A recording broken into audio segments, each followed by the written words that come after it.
Kıymetli katılımcılar, kıymetli Tiyatro Odası Başkanım, kıymetli Antalya'dan gelen Kuaförler Odası Başkanımız, özellikle fuarı ev sahipliği yapan Kadir ve artı Süleyman abimiz.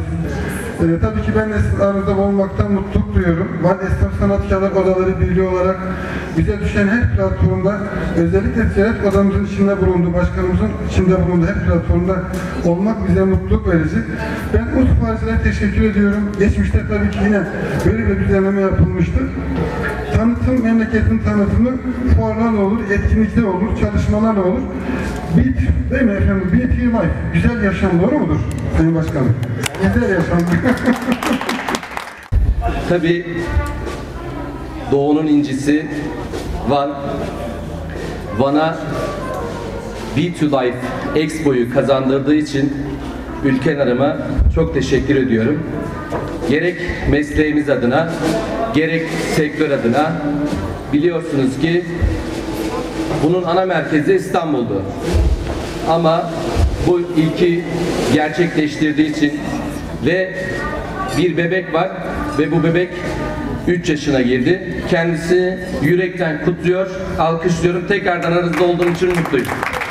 Esnaf Sanatkarlar Odalar Birliği Başkanım, Antalya Kuaförler ve Güzellik Merkezleri Odası Başkanım, kıymetli katılımcılar, hanımefendiler, beyefendiler. Tabii isminden de müsemma olduğu üzere bugün açılışta erkeklerden çok kadınlar var. Beauty Life fuarına hepiniz hoş geldiniz, şeref verdiniz. Bu yıl 3.'sünü düzenliyoruz.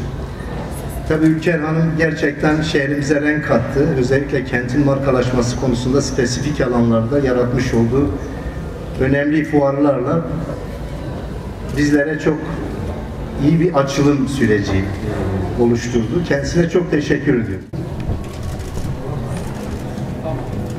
Teşekkür ederiz kıymetli başkanımızdan konuşmalarından dolayı. Buradayız.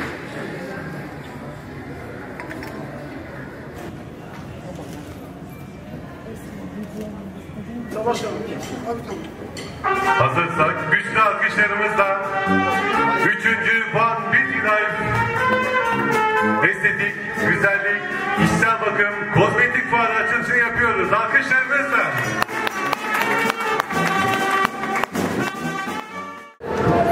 Merhaba, hoş geldiniz.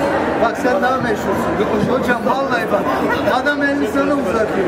Merhaba, nasılsınız? Hoş geldiniz.